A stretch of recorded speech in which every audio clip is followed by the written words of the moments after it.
Di perusahaan besar itu biasanya umumnya untuk data warehouse sendiri, mereka tuh sudah banyak yang punya ya. Tapi gimana sih, untuk data warehouse sendiri itu pemanfaatannya? Kalau di video sebelumnya itu kan saya bahas tentang data warehouse untuk keperluan analitik ya. Tapi di era sekarang itu perkembangan teknologi udah pendekatannya udah mulai makin canggih ya, apalagi ada AI, ada machine learning yang terus berkembang sekarang. Nah, ini kebutuhan untuk data warehouse sendiri sebenarnya perlu dioptimalkan lagi. Nah, dioptimalkannya seperti apa? Jadi pendekatannya tuh kita harus geser lagi ke level yang lebih tinggi lagi. Artinya data warehouse yang sudah dipunyai sekarang itu untuk menunjang kebutuhan, misalnya kebutuhan untuk AI, kebutuhan untuk machine learning, yaitu harus apa namanya, pendekatannya adalah bukan data warehouse lagi, tetapi satu big data atau kalau yang sekarang istilahnya itu adalah unified data platform gitu. Jadi seluruh kebutuhan data itu bergantung pada platform data ini gitu. Nah, ini saya akan coba bahas ya, kenapa atau mungkin bagaimana data warehouse ini nanti bisa dioptimalkan gitu. Sebelum kita bahas lebih lanjut lagi ya, jadi saya akan coba untuk membahas lagi tentang fondasi data warehouse sendiri. Data warehouse sendiri kan adalah satu tempat penyimpanan yang terpusat dari data-data yang di perusahaan yang mereka punya, terus dikumpulkan jadi satu, terus kemudian dirapikan dalam format yang kalau istilahnya sekarang atau istilahnya yang saya sebut itu subject oriented, di mana apabila ada satu user yang mau menganalisa subjek tertentu ya kita bisa lihat di data itu si subjek ini punya atribut apa aja yang bisa dianalisa itu. Nah, sebenarnya pertama fondasi yang mungkin kita akan bahas yaitu integrasi transaksionalnya. Jadi sifatnya itu adalah ACID atau disingkat itu atomicity, terus konsistensi, terus kemudian isolation dan durability. Nah, satu-satu ya. Jadi mungkin saya atau teman-teman mungkin sudah pernah dengar ACID itu jatuh atomicity itu lebih tepatnya kayak bahasa gampangnya adalah semua atau tidak sama sekali. Misal contoh simpelnya adalah satu transaksi biasanya kan ada beberapa data yang masuk ya. Jadi ketika satu transaksi itu misalnya ada 100 data, ya dipastikan 100 data itu masuk semua atau tidak sama sekali. Jangan sampai ketika datanya masuk itu cuman ada 90 atau 80. Jadi satu ID transaksi itu bisa jadi kalau misalnya gagal di tengah-tengah, ya itu harusnya digagalkan semua sekalian aja. Jangan sampai ada yang masuk sebagian. Supaya nanti ketika datanya dianalisa pun itu tidak bias, tidak rancu gitu. Terus kemudian format penyimpanannya ya. Jadi kalau jadi selanjutnya ada konsistensi ya. Jadi konsistensi itu lebih tepatnya kayak konsisten dalam aturan di database-nya. Ketika ada misalnya kondisi angka negatif di satu tabel tertentu, yaitu negatifnya tuh kalau bisa disamakan dengan tabel-tabel yang lainnya. Contohnya misalnya dalam kasus bank ya, ada saldo misalnya aturan dalam pengisian saldo itu tidak boleh minus misalnya. Nah, misalnya ada transaksi masuk ketika ada satu transaksi yang nilainya bisa mengurangkan si saldo itu menjadi ke negatif, yaitu transaksinya harus langsung dibatalkan. Nah, terus kalau yang lain misalnya ada isolation, itu lebih tepatnya kayak jangan sampai transaksi yang satu mengganggu transaksi yang lainnya. Jadi ada proses yang berjalan, itu jangan sampai proses yang lainnya juga itu nanti akan jadi terputus atau terganggu atau jadi lemot. Itu sifatnya isolation ya. Jadi kita harus memisahkan antara transaksi satu dengan transaksi yang lainnya. Terakhir tuh durability. Intinya durability adalah ketahanan ketika data itu disimpan. Kadang-kadang data itu ketika kita proses, kita simpan misalnya udah sampai level sukses gitu. Udah sampai statusnya sukses, yaitu sukses itu harus dijadikan permanen. Jangan sampai ketika sukses tiba-tiba ada berubah lagi statusnya atau datanya jadi ada yang berubah lagi, itu jangan sampai seperti itu. Makanya kita harus buat durability itu, aturan durability itu tercapai juga di data warehouse ini. Terus kemudian kita juga akan coba jelaskan tentang format penyimpanannya. Jadi biasanya kalau untuk data warehouse itu sifatnya kan formatnya terstruktur. Terus kemudian untuk skemanya sendiri itu kan udah terdefinisikan dari awal. Kolomnya apa, berapa baris. Jadi sifatnya dia tuh lebih kaku lah gitu.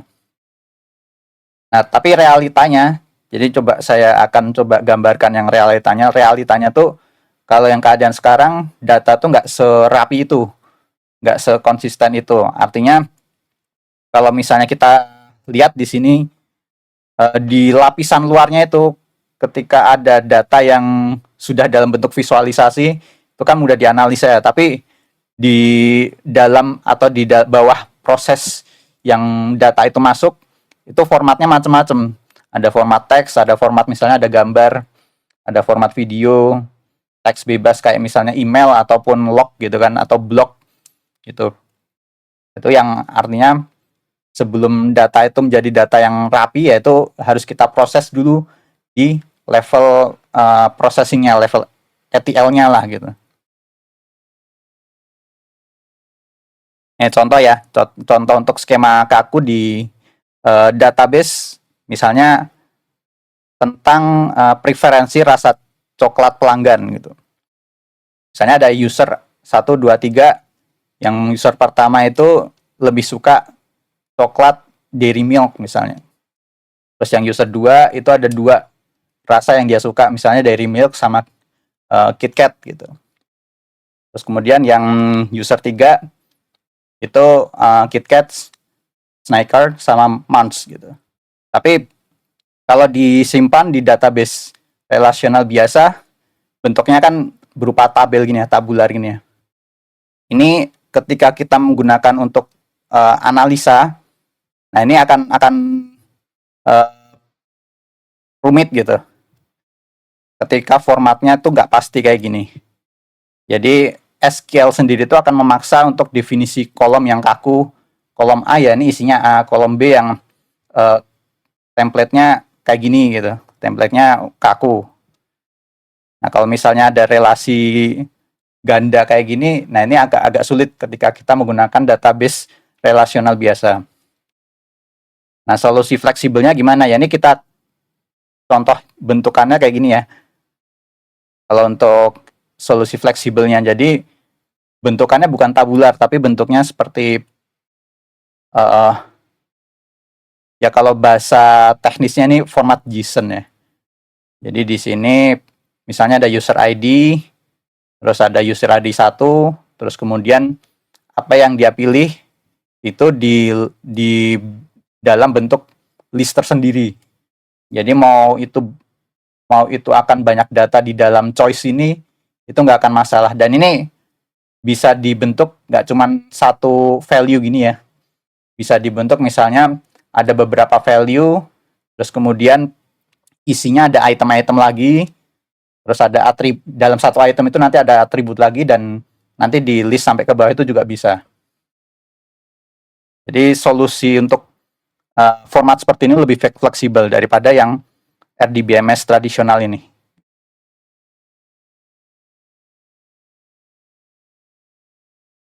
Nah, keterbatasannya apa di RDBMS? Jadi kalau misalnya kita gambarkan sendiri, itu ketika kita mau scaling vertikal, itu nggak bisa. Artinya ketika server fisik punya batas maksimal, yaitu kita ya mau nggak mau harus menambah prosesornya atau memorinya gitu, atau disknya. Terus kemudian kalau misalnya satu data itu terpisah dari server yang lainnya, yaitu akan keterbatasannya adalah ketika kita mau melakukan relasional data gitu. Hanya bottleneck-nya nanti akan masuk ke join-nya. Menjalankan fungsi join pada relasi yang tersebar di beberapa tempat itu akan mengalami kesulitan.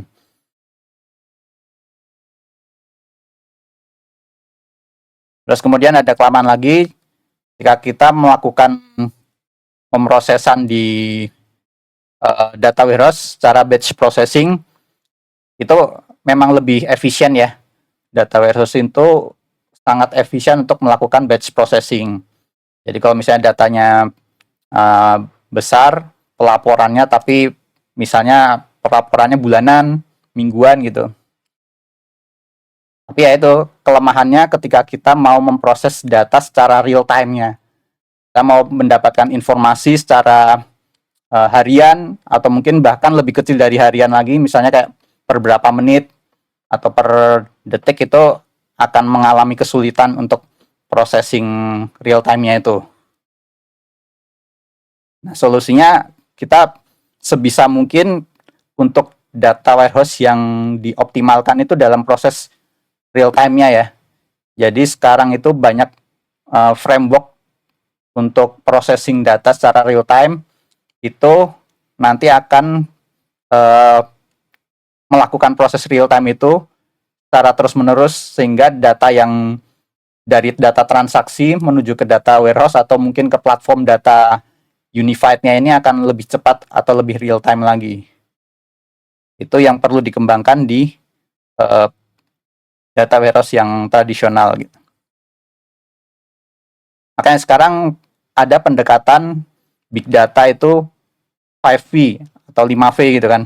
Value, volume, velocity, veracity, dan variety. Kalau value itu ya sebenarnya untuk data warehouse sendiri udah value, dan untuk value itu udah mungkin bisa dibilang tercapai ya. Value itu tujuan akhirnya atau wawasan akhirnya itu bisa digunakan untuk keperluan yang lebih strategis, misalnya untuk keperluan analisa atau pengambilan keputusan bisnis gitu kan. Secara volume misalnya untuk skala besar itu bisa tercapai terabyte hingga petabyte. Nah, tapi kelemahannya itu yaitu kalau misalnya udah sampai bertera-tera itu untuk server tunggal itu agak kesulitan. Makanya perlu adanya satu scaling yang vertikalnya ini. Walaupun kita bisa scaling vertikal, ada beberapa server yang jalan, tapi itu masih saling terhubung gitu. Terus kemudian velocity artinya pemrosesan yang cepat ya. Jadi yang pendekatan yang perlu dikembangkan itu adalah velocity ini. Real time data tuh kalau di luar Indonesia sendiri itu udah mulai banyak ya pendekatan untuk proses real time ini, karena memang data tuh diharapkannya tuh sebisa mungkin bisa dikonsum secara real time, secara aktual pada saat itu juga. Gitu. Variety artinya mengelola data dari berbagai macam format, kayak misalnya ada JSON, XML, atau mungkin data yang struktur atau tidak terstruktur itu harus formatnya harus bisa support semua. Bahkan kalau teks kayak teks bebas kayak email, terus log, blog, ataupun nanti ada apa namanya media kayak video dan audio gitu, itu sekarang udah mulai bisa di proses juga gitu. Dan yang terakhir veracity, atau di sini diharapkan juga mengatasi inkonsistensi atau noise ekstrim ketika kita memproses data. Jadi kualitas serta keandalan data dari berbagai sumber itu tetap terjaga.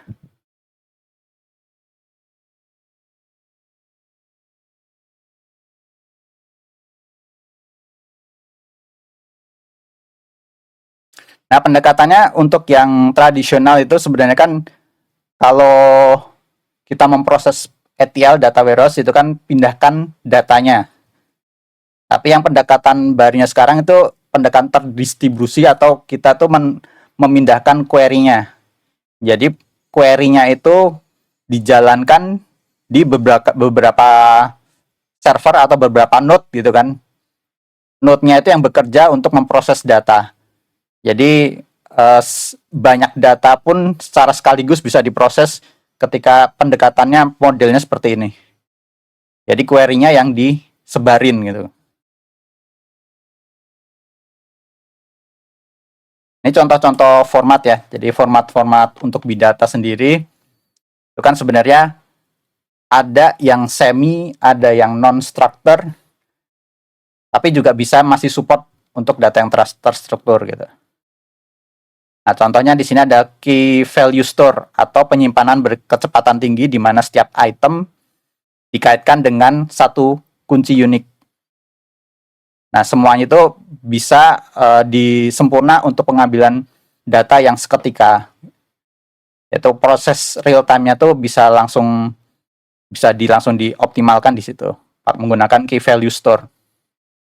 Terus kemudian dokumen store, contohnya tadi ya, format yang sudah saya sempat sebut itu format JSON. Ada lagi misalnya format XML yang berkembang secara organik. Nah, ideal untuk profil pengguna atau CMS. Misalnya dari satu profil pengguna di e-commerce, itu misalnya pengguna itu punya produk favorit ada beberapa. Nah, setiap produk itu kan punya atribut macam-macam ya. Jadi itu bisa di dalam satu item atau dalam satu parameter itu bisa dimasukkan sekaligus.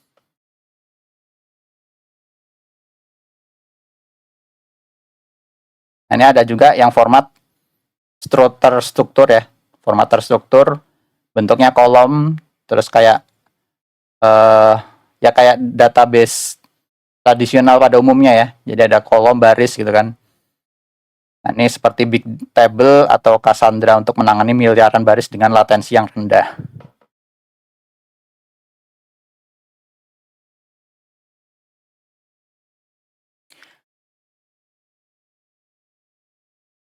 Nah, skalabilitas horizontal atau shared nothing architecture. Di sini kita, nah ini mungkin saya sempat salah sebut ya. Jadi scaling untuk horizontal itu akan lebih optimal dibanding dengan vertikal. Karena apa? Karena kalau untuk horizontal itu kan kita memperbanyak server yang bekerja atau memperbanyak node yang bekerja. Tapi kalau untuk vertikal itu ibaratnya kita perlu menambahkan harddisknya atau memorinya ataupun prosesornya itu perlu ditingkatkan. Tapi bedanya dengan horizontal ini kita pengembangannya itu memperbanyak node atau memperbanyak server yang bekerja. Nah, artinya di setiap node ini beroperasi secara independen tanpa berbagi memori. Jadi nggak ada memory sharing supaya ya itu mencegah rebutan sumber daya ya. Jadi kalau misalnya kita menjalankan satu proses, nah node 1 ini lagi menjalankan proses A misalnya, dia lagi tinggi-tingginya gitu. Tinggi-tingginya makan resource, tiba-tiba ada masuk transaksi baru. Nah, ini jangan sampai si transaksi baru ini akan mengganggu si proses yang sedang berjalan ini.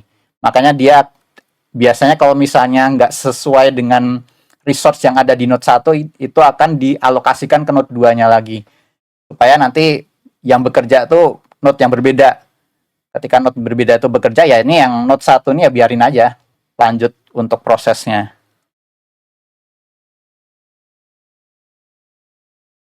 Nah, realitanya jaringan terdistribusi itu ada istilah namanya CAP atau CAP ya, CAP. Jadi C itu konsistensi, availability, sama partition tolerance. Nah, kalau misalnya yang database relasional pada umumnya itu biasanya sudah mencangkup konsistensi sama availability. Jadi contohnya di sini teknologinya adalah MySQL, Postgre gitu kan, atau RDBMS yang lain. Tapi ini nggak akan tercapai, partition tolerance itu nggak akan tercapai di RDBMS biasa. Karena perlu teknologi baru lagi untuk mengembangkan data dengan partition tolerance. Makanya di sini ada teknologi lainnya, misalnya untuk availability partitionnya itu ada CouchDB, Cassandra, DynamoDB, sama RIAK. Gitu. Sedangkan kalau yang untuk mengoptimalkan konsistensi partition tolerance-nya itu ada HBase, MongoDB, Redis, MemCacheDB gitu. Jadi bedanya apa? Kalau untuk yang pada intinya gini. Jadi untuk toleransi partisi sendiri itu keharusan mutlak ketika terjadi kegagalan jaringan. Misalnya kita ada proses berjalan, tiba-tiba jaringannya piar, putus gitu kan, atau terganggu gitu. Itu jangan sampai datanya tuh akan jadi terputus juga, akan jadi terganggu. Jadi sebisa mungkin ini harus dialokasikan atau istilahnya ada memori disimpan di satu memori tertentu dulu sebelum masuk ke hard disk ya, sebelum pembentukan fisiknya itu kayak disimpan di memori, nanti ketika proses atau jaringan itu nanti nyala lagi, yaitu memori yang lamanya tuh cache-nya tuh masih ada, melanjutin proses yang sebelumnya.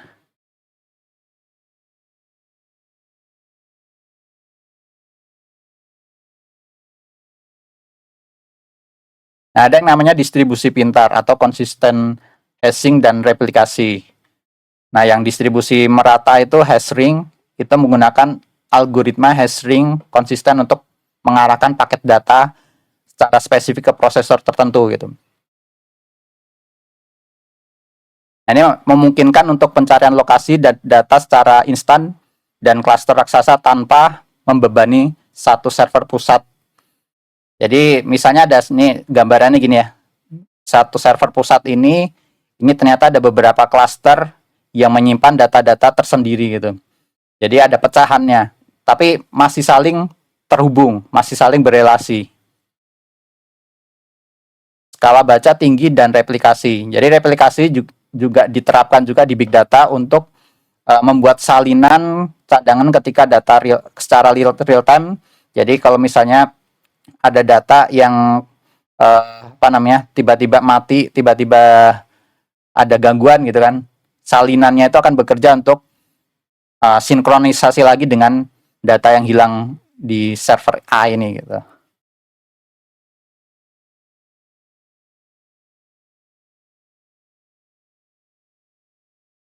Nah, benturan paradigma RDBMS dan ekosistem big data. Nah, secara ini kita akan coba bahas per dimensinya ya. Dimensinya itu ada tipe data, skema data, fokus skalabilitas, gaya query dan relasi, serta jaminan teoritis gitu.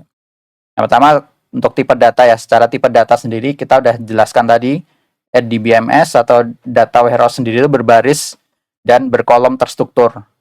Sedangkan untuk big data atau NoSQL, NoSQL itu bisa segala tipe.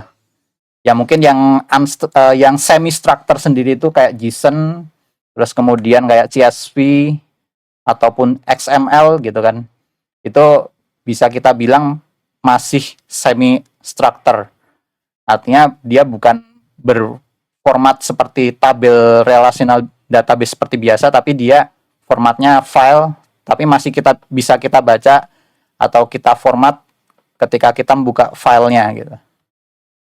Nah, tapi kalau misalnya ada file media sensor gitu kan, data-data yang teks bebas, kayak misalnya kita teks blog yang masuk gitu kan, ada postingan blog dari user gitu kan, kita mau analisa misalnya apa ya, kalau blog itu ya sentimen analisis misalnya, kita mau tahu nih si blog ini dia lagi ngomongin jelek atau bagusnya si satu company tertentu sih gitu, itu bisa kita analisa menggunakan sentimen analisis. Terus kemudian yang kedua skema data. Kalau untuk RDBMS skemanya tuh bisa dibilang kaku, direncanakan dari awal. Jadi kita harus buat dulu skemanya sebelum kita menjalankan proses datanya.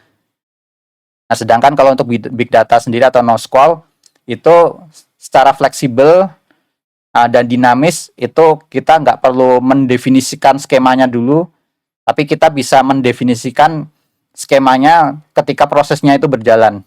Jadi datanya masuk, terus habis itu ya udah skemanya bebas saja, tapi nanti ketika mau di transform atau bentuk dalam format yang dipakai untuk analisa, yaitu kita bisa proses belakangan. Jadi ini lebih fleksibel.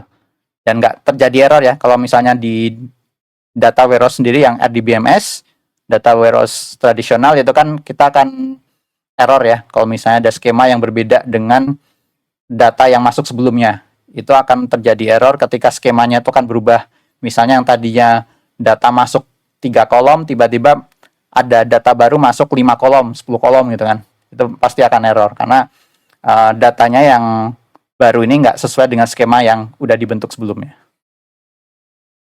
Nah, fokus skalabilitasnya ini kalau untuk RDBMS data warehouse, yang data warehouse tradisional itu lebih ke arah vertikal. Artinya kita mau menambah memori atau menambah prosesor, menambah disk gitu kan, itu kan harus kita tambah secara vertikal ya. Kita harus ganti atau kita tambahkan secara apa namanya, hard disknya ataupun prosesornya ataupun disknya gitu kan, ataupun memorinya. Sedangkan kalau untuk pendekatannya di big data itu lebih ke arah horizontal, menambah node atau klasternya gitu.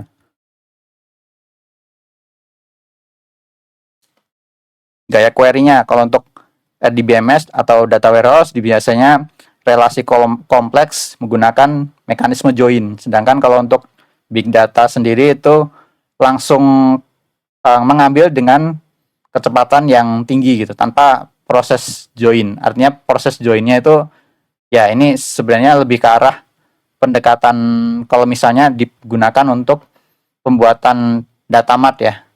Sedangkan pendekatan untuk big data sendiri itu bukan diperuntukkan sekedar diperuntukkan untuk analitik dashboard aja, tapi bisa jadi untuk proses machine learning gitu kan, atau mungkin AI sendiri yang kita bisa langsung apa namanya ngomong sama AI-nya tuh, misalnya mau mencari data apa, AI bisa langsung menyediakan atau bisa memberikan info gitu. Makanya untuk proses join itu jangan sampai kita ngasih data ke AI yang terlalu kompleks atau misalnya perlu di join dulu sebelum kita pengen dapat infonya. Itu nggak nggak sepintar itu juga AI. Pengen tahu data ya, kalau untuk kita ngembangin data yang bisa dibaca sama AI biasanya kita harus kasih konteks dulu kan. Kita nggak akan mungkin ngasih konteks satu-satu dengan banyaknya data yang terdapat di data warehouse. Misalnya ada fact ataupun dim table yang banyak kita definisikan satu-satu. Biasanya untuk AI sendiri kita udah jadi data, misalnya data mart ya. Untuk data mart kita perlu ya setiap kolom tuh kita perlu definisikan konteksnya dulu. Ini kolom ini buat apa, kolom ini buat apa. Jadi ketika kita ngomong ke AI, saya pengen tahu data transaksi dari periode Q1, Q2 di tahun 2025 misalnya. Nah, si AI itu biar bisa tahu, ya kita harus kasih konteks dulu ke setiap kolom yang ada di tabel yang sudah terbentuk itu. Supaya pengambilan informasinya juga cepat gitu.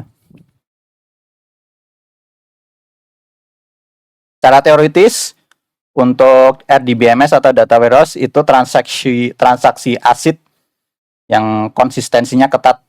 Sedangkan kalau untuk big data sendiri tadi menggunakan teori CAP atau CAP tadi ya. Konsep ketersediaan dan partisi. Nah, ini untuk pipeline pada umumnya ya. Jadi pipeline datanya sendiri untuk big data itu mungkin akan sama dengan data warehouse. Intinya kita akan mengakuisisi atau mengumpulkan data-data, terus mengidentifikasi, melakukan pembersihan gitu kan, untuk biar datanya itu bisa nggak bias. Terus kemudian ada agregasi dan analitik untuk machine learning, baru untuk visualisasinya atau menampilkan nilainya dalam satu dashboard ataupun report tertentu. Nah, ini jadi masa depan berada pada kelincahan data. Jadi data warehouse tradisional itu nggak akan mati, tapi dia akan tetap krusial menjaga pelaporan transaksional secara sistematis terstruktur. Tapi untuk kegunaan selanjutnya, jadi untuk keunggulan kompetitif masa depan, misalnya perusahaan pengen nih menggunakan machine learning untuk pengambilan keputusan atau mungkin AI, ya ini perusahaan untuk memproses 80% data yang tidak terstruktur, mereka butuh secepat mungkin Makanya kita butuh yang satu yang kita namakan itu big data itu. Ekosistem big data dan arsitektur NoSQL adalah evolusi mutlak, menggeser paradigma operasi dan sekedar menyimpan apa yang bisa apa yang bisa kita strukturkan menjadi mengekstrak kecerdasan dari segala hal yang bisa terjadi gitu. Oke, jadi mungkin sharing saya sampai di sini dulu. Jadi yang bisa kita ambil kesimpulan, apa sih yang harus dioptimalkan dari data warehouse yang udah ada gitu kan. Untuk supaya kita bisa mengembangkan satu big data yang bisa kita pakai untuk yang sekarang machine learning ataupun AI gitu kan. Itu akan lebih optimal ketika kita membangun big data itu berdasarkan konsep CAP ini. Oke, terima kasih untuk video kali ini cukup. Kita lanjut ke video selanjutnya ya. Lain kali. Oke, terima kasih.